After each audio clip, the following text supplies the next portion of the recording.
मैं संजीव विश्वास free class में आपका स्वागत करता हूं। आज का जो टॉपिक है कंप्यूटर में प्रयुक्त होने वाली जो शब्दावली है, जो वर्ड है, उसका पूर्ण रूप क्या है और ये जो शब्दावली है, जो शॉर्ट फॉर्म होते हैं, ये हर एग्ज़ाम में पूछा जाता है, चाहे ये क्लास का हो चाहे क्लास का नहीं हो। अगर आप कंप्यूटर पढ़ते हैं तब भी आपको जानना चाहिए, अगर आपके सिलेबस में कंप्यूटर नहीं है तब भी प्रत्येक व्यक्ति को इसके बारे में जानना चाहिए। तो लीजिए, इसी परिप्रेक्ष्य में आज का जो क्लास है मैं ले चलता हूँ कंप्यूटर में प्रयुक्त होने वाले जो शब्दावली है उसका पूर्ण रूप क्या है। तो सबसे पहला जो है CAD। तो CAD का फुल फॉर्म क्या है? तो CAD का फुल फॉर्म होता है कंप्यूटर एडेड डिज़ाइन। कंप्यूटर के माध्यम से जो भी हम डिज़ाइन देते हैं उसको कहते हैं कंप्यूटर एडेड डिज़ाइन, CAD। इसी प्रकार CAE का फुल फॉर्म क्या है? C का मतलब यहाँ पर कंप्यूटर, A का मतलब एडेड और E का मतलब होता है इंजीनियरिंग। तो कंप्यूटर एडेड इंजीनियरिंग, आज जब भी हम घर वगैरह बनाते हैं तो सबसे पहले घर का डिज़ाइन जब हम बनाते हैं तो वो क्या होता है? CAE यानी कंप्यूटर एडेड डिज़ाइन होता है। फिर आता है CAM का फुल फॉर्म क्या है? तो CAM a computer aided manufacturing, निर्माण में जब भी होता है, निर्माण मैन्युफैक्चरिंग मतलब यहाँ निर्माण से रिलेटेड है। फिर अगला जो है OCR का फुल फॉर्म क्या है? तो OCR का फुल फॉर्म होता है ऑप्टिकल कैरेक्टर रीडर। ऑप्टिकल प्रकाश के माध्यम से जब भी कोई कैरेक्टर को रीड करता है तो उसको OCR, ठीक है, बोलते हैं। आप देखे होंगे बार कोड रीडर जो होता है वो एक प्रकार के आप बोल सकते हो OCR है। फिर OMR आप लोग देखे होंगे, जब भी आप कोई भी कॉम्पिटिटिव एग्ज़ाम होता है, लाखों बच्चों का जो शीट है, विद इन घंटे के अंदर जो है लाखों बच्चों का सीट चेक हो जाता है। तो वो जो शीट होता है OMR, optical mark reader, OMR, ठीक। अगला जो है MICR magnetic ink character reader. इसका प्रयोग जनरली बैंक में होता है। आप देखे होंगे कि हम जब भी कोई चेक बुक अगर आपके पास है तो चेक बुक में जो नंबर लिखा रहता है तो वो नंबर एक्चुअल में कौन रीड करता है? मैग्नेटिक इंक कैरेक्टर रीडर वो रीड करता है, ठीक है। कि सही चेक है कि नहीं, बैंक द्वारा इशू किया गया है कि नहीं, इसका जानकारी प्राप्त होता है। VSU visual display unit. VSU क्या है? विजुअल मतलब दृश्य, डिस्प्ले मतलब प्रदर्शित होना, यूनिट मतलब इकाई।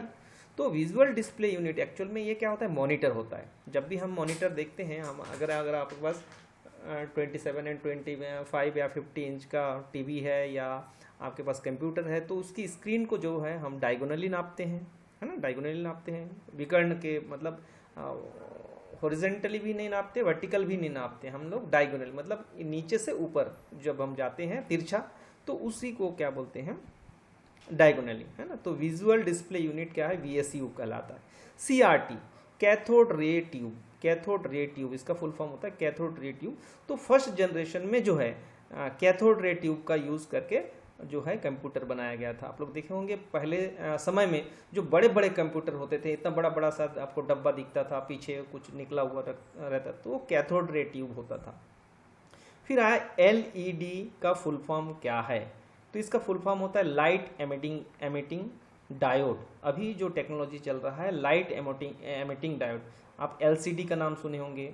LCD लिक्विड क्रिस्टल जो डिस्प्ले होता है वो क्या है? जब भी हम कंप्यूटर में तिरछा होकर देखते हैं ना थोड़ा, तो हमने को हल्का सा धुंधला दिखाई देता है, लेकिन जो लाइट एमिटिंग डायोड वाला स्क्रीन होता है ना, मॉनिटर होता है, वो मतलब आप किसी भी एंगल से देखें तो वो आपको आसानी से दिखाई देता है, ठीक। LCD देखिए, LCD आ गया, लिक्विड क्रिस्टल डिस्प्ले, है ना। अब आता है ALU का फुल फॉर्म होता है अरिथमेटिक लॉजिक यूनिट, है ना।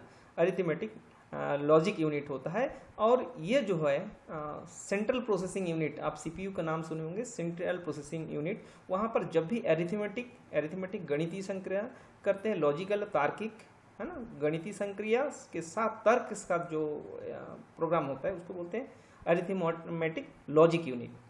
फिर आता है सीडी। सीडी का फुल फॉर्म होता है कॉम्पैक्ट डिस्क। तो कॉम्पैक्ट डिस्क जो सीडी होता है उसका जो है जो एक्चुअली इसको ऑप्टिकल डिस्क के नाम से भी जाना जाता है। फिर आता है DVD. DVD digital video disc या इसको डिजिटल वर्सटाइल डिस्क भी कहीं कहीं पर कहा जाता है, ठीक है।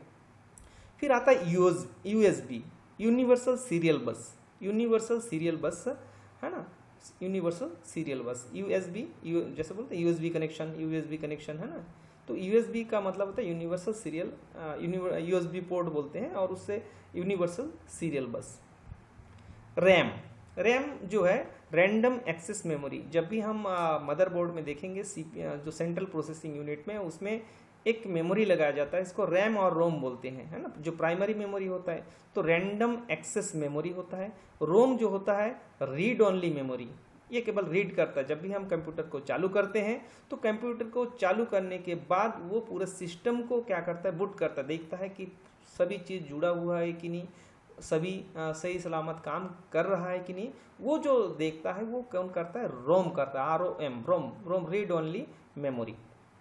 और रैम क्या करता है, जब वो चालू हो जाता है तो जब भी हम जैसे हम लोग लिखते रहते हैं और जैसे ही बिजली चली जाती है, अगर सेव नहीं किए रहते हैं तो क्या होता है, वो उड़ जाता है, मतलब वो नहीं रहता है, डिलीट हो जाता है।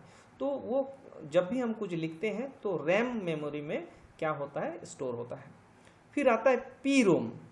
देखिए रोम के आगे क्या लग गया, पी लग गया, तो पी का मतलब यहाँ पर प्रोग्राम, और रोम को एज इट इज आप लिख दीजिए। पी रोम का मतलब होता है प्रोग्रामेबल रीड ओनली मेमोरी, ठीक है। अब रीड यहाँ पर रोम रीड ओनली मेमोरी, पी लग गया मतलब प्रोग्रामेबल रीड ओनली मेमोरी। अब पी के आगे ई एक शब्द और जोड़ देंगे तो ई रोम का फुल फॉर्म क्या हो जाएगा, erasable programmable read only memory. Erasable जिसको हम मिटा सकते हैं, है ना, मिटा सकते हैं, तो erasable programmable read only memory होगा। इसी प्रकार उसके आगे एक ई और लगा दिए, एक ई और लगा दी, मतलब अब आ गया अगला ई का जो मतलब होता है इलेक्ट्रिकली। तो देखिए electrically, E for electrically, E for erasable, P for programmable, ये एक्स्ट्रा आया, और रोम तो आगे है ही रीड ओनली मेमोरी। तो electrical, erasable, programmable, read only memory इसका फुल फॉर्म होगी, ठीक है। अब आते हैं बीडी। बीडी का मतलब ब्लू रे डिस्क होता है। फिर आता है LLL। LL क्या होता है, low level language, low level language, है ना, लो लेवल लैंग्वेज। तो LLL का जो फुल फॉर्म है यहाँ पर लो लेवल लैंग्वेज है। तो लो लेवल लैंग्वेज एक्चुअल में क्या होता है, जो मशीन लैंग्वेज होता है, जिसको 0 और 1 जो कंप्यूटर पहले बना था, तो पहले लो लेवल लैंग्वेज का प्रयोग किया जाता है। लो लेवल लैंग्वेज जो होता है 0 और 1 के फॉर्म में लिखा जाता है ना, ठीक है। अब अगला है HLL। देखिए L का मतलब जब भी आए तो आप समझ जाइए वह लैंग्वेज हो सकता है ना। तो HLL हाई लेवल लैंग्वेज। तो हाई लेवल लैंग्वेज जो है, लो लेवल लैंग्वेज के बाद जो है हाई लेवल लैंग्वेज, जैसा C है, C++ है, एल्गोल है, कोबोल है, फोर्ट्रॉन है, ADA है, जावा है, ये सारे जो भाषाएं हैं, जो लैंग्वेज है कंप्यूटर की जो भाषा है, इस भाषा को क्या बोलते हैं, हाई लेवल लैंग्वेज। इसमें बहुत सारे संक्रियाएं अपने को दिखाई देता है, ठीक है। जैसे फोर्ट्रॉन है, फार्मूला ट्रांसलेशन है ना। हम लोग जब पढ़ते थे ये लेवल, हम लोग प्रोग्रामिंग करते थे, जो भी जैसे किसी त्रिभुज का क्षेत्रफल निकालना है या किसी इंटीग्रेशन मेथड से किसी समीकरण को हल करना है, तो हम फोर्ट्रॉन फार्मूला ट्रांसलेशन का एक प्रोग्रामिंग होता है जो फोर्ट्रॉन लैंग्वेज कहलाता है। फिर आता है एक छोटा सा प्रश्न, असेंबली लैंग्वेज क्या है। देखिए हाई लेवल हो गया, लो लेवल हो गया।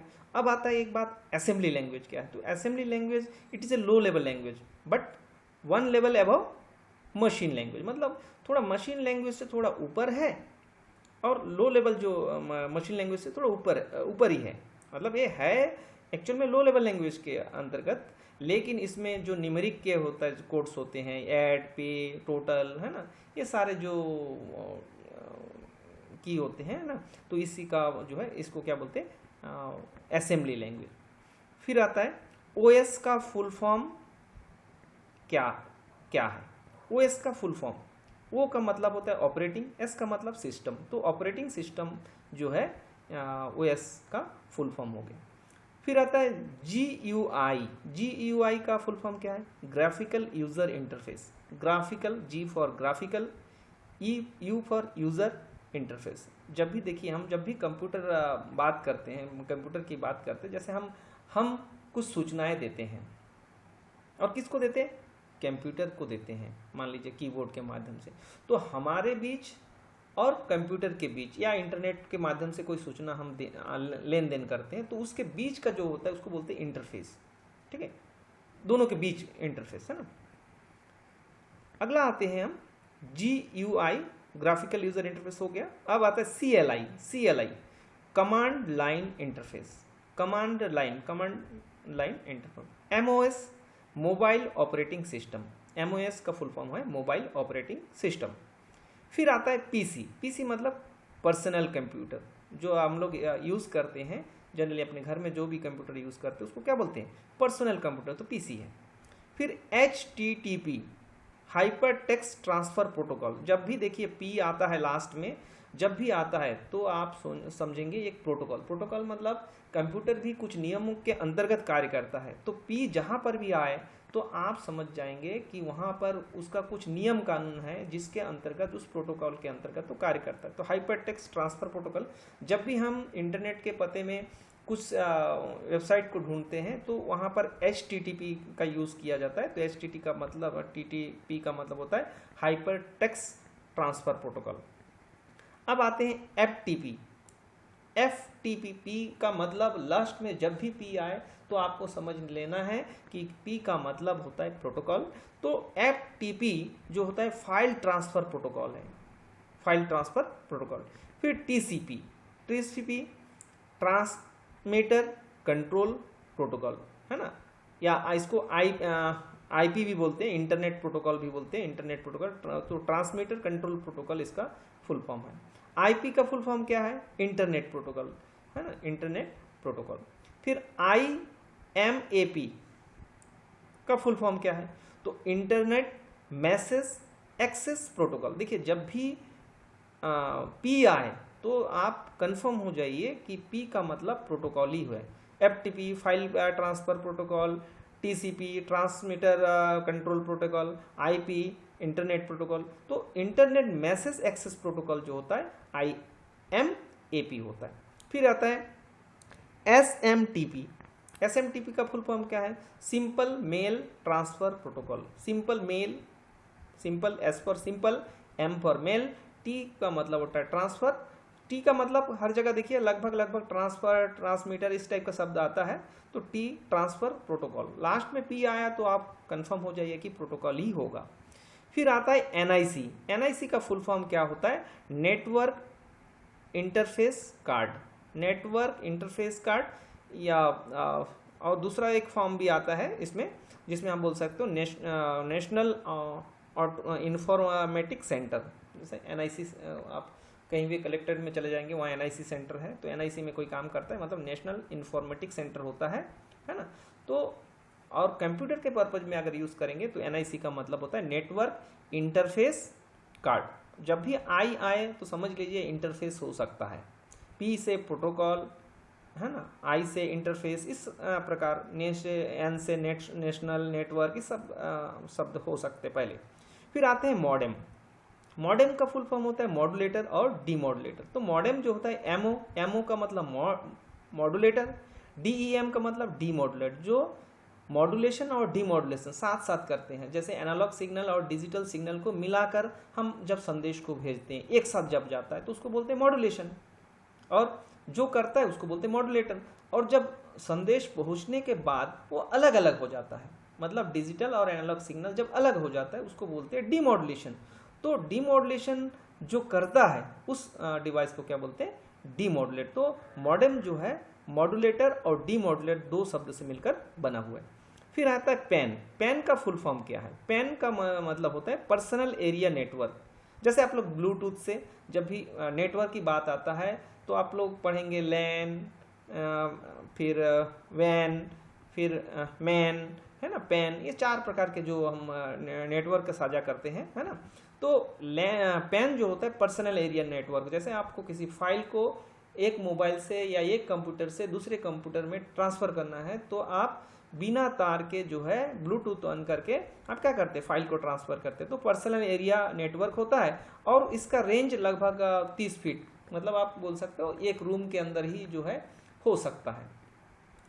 फिर आता है लैन। लैन का मतलब होता है लोकल एरिया नेटवर्क। तो लोकल एरिया, लोकल से समझ जाइए, स्थानीय की बात कर रहे हैं। तो किसी बिल्डिंग है मान लीजिए, तो मान लीजिए एक बैंक है, बैंक में मान लीजिए 50 कंप्यूटर लगा हुआ है और 50 कंप्यूटर के साथ एक प्रिंटर लगा हुआ है। तो वो क्या है, वो उस नेटवर्क के साथ जुड़ा हुआ है। तो नेटवर्क से क्या होता है, एक कंप्यूटर से जब भी कमांड देंगे वो उस प्रिंटर में चला जाएगा। तो इसलिए ज़रूरत पड़ा, तो बाद में इस सूचनाओं को थोड़ा सा बढ़ाने के लिए जो है क्या किए, लोकल एरिया, मतलब मान लीजिए 1 किलोमीटर के रेंज में, है ना, 1 किलोमीटर के रेंज में अगर हम कोई काम करते हैं, है ना, 1 किलोमीटर के रेंज में अगर कोई काम करते हैं तो आप बोल सकते हैं लोकल एरिया नेटवर्क 1 किलोमीटर के दायरे में, ठीक है। फिर आता है डब्ल्यू लैन। तो डब्ल्यू का यहाँ पर देखिए डब्ल्यू सामने लग गया, तो वायरलेस लोकल एरिया नेटवर्क। आप आज जो है वायरलेस के माध्यम से, मतलब बिना तार के लोकल एरिया नेटवर्क हम जब करते हैं, है ना, तो आप हॉटस्पॉट्स का नाम सुने होंगे, है ना। तो ये जो है एक लोकल एरिया नेटवर्क का सोर्स हो सकता है। फिर आता है वैन। वैन जो होता है वाइड एरिया नेटवर्क, है ना, वाइड एरिया नेटवर्क। यहाँ पर बात करते हैं हम, तो वाइड एरिया मतलब पूरा वर्ल्ड में, वर्ल्ड की बात करें हम, मतलब छोटा छोटा लैन मिलकर क्या बनता है, वैन बन सकता है, बोल सकते हैं, है ना। छोटा सा एरिया, यहाँ पर छोटा सा एरिया, वहाँ पर छोटा सा एरिया, इस प्रकार अलग अलग छोटे छोटे एरिया मिलकर क्या बन सकता है, सब जब आपस में जोड़ देंगे तो वाइड एरिया नेटवर्क। फिर आता है मैन मेट्रोपोलियन एरिया नेटवर्क। ये जैसे किसी शहर 50 किलोमीटर रेंज में कोई शहर फैला हुआ है, तो वहाँ पर जो नेटवर्क होता है वो होता है मैन। आगे चलते हैं, मैन मेट्रोपोलियन एरिया नेटवर्क जो होता है इसका रेंज लगभग 50 किलोमीटर, लगभग 50 से 100 किलोमीटर भी हो सकता है, ठीक है। फिर आता है सीडी। सीडी का फुल फॉर्म होता है कॉम्पैक्ट डिस्क, और इसको बोलते हैं ऑप्टिकल डिस्क भी बोलते हैं। और ये ऑप्टिकल डिस्क, इसके जो कैपेसिटी होती है, स्टोरेज कैपेसिटी होती है, वो लगभग 700 MB या 680 MB के लगभग होते हैं, ठीक है। फिर आता है डीवीडी, डिजिटल वीडियो और वर्सटाइल डिस्क जो है 4.7 GB का होता है ना, 4.7 GB के करीब होता है। फिर आता है वाईफाई। वाईफाई का फुल फॉर्म होता है वायरलेस फिडेलिटी। आज आप लोग मोबाइल चलाते होंगे तो देखते हैं वाईफाई का एक कनेक्शन देता है, मतलब है ना। तो वाईफाई जो है उसका फुल फॉर्म होता है वायरलेस फिडेलिटी। फिर मिडी। MIDI का फुल फॉर्म होता है म्यूजिकल इंस्ट्रूमेंट डिजिटल इंटरफेस, है ना। म्यूजिकल इंस्ट्रूमेंट डिजिटल इंटरफेस को क्या बोलते हैं, मिडी। M मतलब म्यूजिकल। अब आते हैं अगला जो शब्द है WWW, इससे सब कोई परिचित है, ठीक है। World wide web. World wide web जो है माने पूरे विश्व में फैला हुआ जाल बोल सकते हो। जैसे मकड़ी जो है एक जाली बनाता है, तो जाल तो जानते हुए, तो नेटवर्कों का नेटवर्क, या जिसको सूचना रात बोलते हैं, है ना, उसको क्या बोलते हैं, इंटरनेट। इंट्रानेट और इंटरनेट 2 शब्द आता है। देखिए लोकल एरिया नेटवर्क में क्या लगता है, इंट्रानेट, मतलब उसी जगह पे लोकल चले तो इंट्रानेट होता है। और इंटरनेट जो होता है क्या होता है, पूरा वर्ल्ड में जो नेटवर्कों का नेटवर्क जो बोलेंगे उसको बोलते हैं इंटरनेट। तो उसमें जो WWW वर्ल्ड वाइड वेब इसको बोलते हैं, है ना, वर्ल्ड वाइड वेब, है ना। मकड़ी का जो जाल है, मकड़ी के जाल के समान जो है फैला हुआ जाल, उसको क्या बोलते हैं। और इसका जो आविष्कारक है WWW, ये कौन थे, टिम बर्नर्स-ली, है ना, टिम बर्नर्स-ली। और ये 1989 को डिस्कवर किया था, मतलब 1989 में इसका डिस्कवर हुआ था। और उसके 6 साल बाद भारत में क्या आया था, इंटरनेट आया था, है ना। इंटरनेट हमारे जो भारत में इंटरनेट पहली बार कब आया था, 1995। अगर आपको कोई बोलता है कि हम 95 के पहले इंटरनेट का प्रयोग करते थे, तो समझ जाइए कि वो गलत बोल रहा है, क्योंकि इंटरनेट इंडिया में आया ही है 1995 को।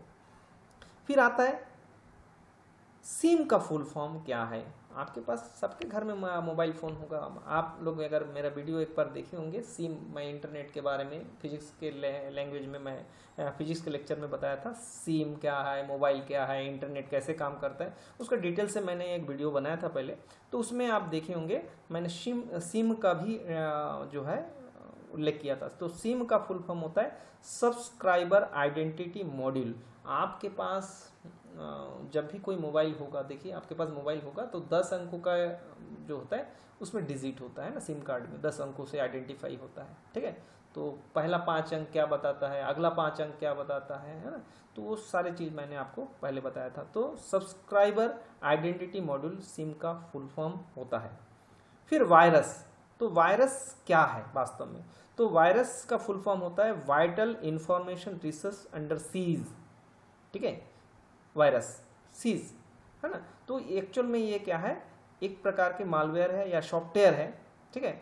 और ये वायरस जैसे spyware, worm, trojan horse program, ये सब सारे क्या है, वायरस है, ठीक है। इसीलिए जब भी हम कंप्यूटर को खरीदते हैं तो उसमें एंटीवायरस डला देते हैं। एंटीवायरस क्या करता है, उस वायरस को आने नहीं देता। तो एक्चुअल में ये सॉफ्टवेयर है, क्या करता है, vital information resource under seize, है ना। फिर आता है डीपीआई। तो डीपीआई का फुल फॉर्म होता है डॉट पर इंचेस। जनरली ये जो यूज होता है, ये यूज होता है किसके लिए, प्रिंटर के लिए। अगर प्रिंटर जो है डॉट पर इंच, मतलब 1 इंच में कितने डॉट है ना, पिक्सल की बात करते हैं ना, तो उसी से रिलेटेड है यहाँ पर। जैसे आप लोग मॉनिटर में रिजोल्यूशन में पिक्सल की बात करें, तो ऐसे प्रिंटिंग की क्वालिटी जो है डॉट पर इंच से क्लियर होता है, ठीक है, प्रिंटिंग की क्वालिटी बताता है। फिर है ओएसआई। ओएसआई का फुल फॉर्म क्या है, तो ओएसआई का जो फुल फॉर्म होता है ओपन सोर्स इंटरफेस और इंटरकनेक्शन बोल सकते हैं, ओपन सोर्स इंटरफेस। और इस ओपन सोर्स इंटरफेस में ओएसआई मॉडल में 7 लेयर होते हैं। 7 लेयर कौन कौन से होते हैं, सबसे पहला लेयर होता है फिजिकल लेयर, दूसरा लेयर होता है data layer, data link layer, तीसरा जो लेयर होता है वो नेटवर्क लेयर होता है, और चौथा जो लेयर होता है वो ट्रांसपोर्ट लेयर होता है। फिर अगला जो लेयर होता है सेशन लेयर, फिर आता है प्रेजेंटेशन लेयर, फिर एप्लीकेशन लेयर। तो यहाँ पर जो 7 लेयर है, तो 1 से 3 जो लेयर होता है, मतलब 1 से 3 लेयर बोलने से कौन कौन सा, physical layer, data link layer, network layer, ये 3 लेयर जो होता है ये हार्डवेयर लेयर होता है। फिर ट्रांसपोर्ट लेयर जो होता है ये क्या होता है, heart of the OSI model कहलाता है।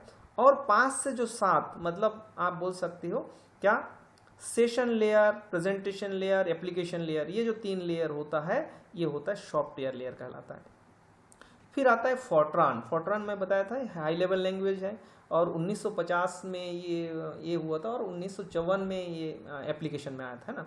तो ये जो होता है फार्मूला ट्रांसलेशन, है ना, formula translation generally scientific application में इसका यूज होता है। फिर आता है सीपीयू का फुल फॉर्म क्या है, सेंट्रल प्रोसेसिंग यूनिट, है ना। तो सेंट्रल प्रोसेसिंग यूनिट यहाँ पर है, और सेंट्रल प्रोसेसिंग यूनिट में सीपीयू में क्या क्या मेन पार्ट होता है, तो एक होता है एएलयू होता है ना, और एक सीयू होता है कंट्रोल यूनिट, और ये मेमोरी, है ना, 3 पार्ट होता है, और आगे एक पार्ट और जोड़ सकते हैं रजिस्टर, ठीक है। फिर आगे उसमें डिटेल से आपको बताएंगे। फिर डीएसएल का फुल फॉर्म क्या है, डिजिटल सब्सक्राइबर लाइन। तो DSI जो होता है यूज टू कनेक्ट कंप्यूटर और router to the telephone line, इसका यूज होता है जनरली DSL, है ना। चलिए फिर आते हैं ASR का फुल फॉर्म क्या होता है, ऑटोमेटिक स्पीच रिकॉग्नाइजेशन, है ना, रिकॉग्नाइजेशन। जब भी ASR जो होता है, जैसे हम मोबाइल में कुछ बोलते हैं ऑटोमेटिकली टाइप होते जाता है, तो ये क्या है, एक ASR, या कंप्यूटर में भी ये सिस्टम रहता है। इंटरनेट, फिर ISP, इंटरनेट सर्विस प्रोवाइडर, जैसे BSNL हुआ, आपका एयरटेल हुआ, है ना, ये सब क्या है, इंटरनेट सर्विस प्रोवाइडर है, इंटरनेट ISP बोलते हैं इसको। ISDN का फुल फॉर्म क्या है, ISDN, है ना, तो ISDN integrated service digital network, ISDN integrated service digital network. फिर CDRW का फुल फॉर्म क्या है? CD का बता चुका हूँ, कॉम्पैक्ट डिस्क, और RW का मतलब होता है रीराइटेबल। फिर डॉस का फुल फॉर्म क्या होता है? Disk operating system. फिर आता है मार्क 1 क्या है ना? मार्क 1 जो है एक IBM automatic sequence control computer था, जिसको full form automatic sequence control computer ASSCC है ना। और ये जो प्रोग्राम मार्क 1 जो है, इसका program run mark 1 by John Neumann 29 March 1944 है ना। फिर DBMS का फुल फॉर्म क्या है? तो D for data, B for base, M for management, S for system. तो डाटा बेस मैनेजमेंट सिस्टम होगा। IBM का फुल फॉर्म क्या है? International business machine. आज जो भी हम करते हैं IBM मतलब इंटरनेशनल, जो कोबोल लैंग्वेज यूज़ करते हैं बिजनेस के लिए है ना, तो क्या है? हमारा IBM इंटरनेशनल बिजनेस मशीन है। यूनिक्स का फुल फॉर्म क्या है? Uniplexed information computing system. Thank you for watching my video. धन्यवाद।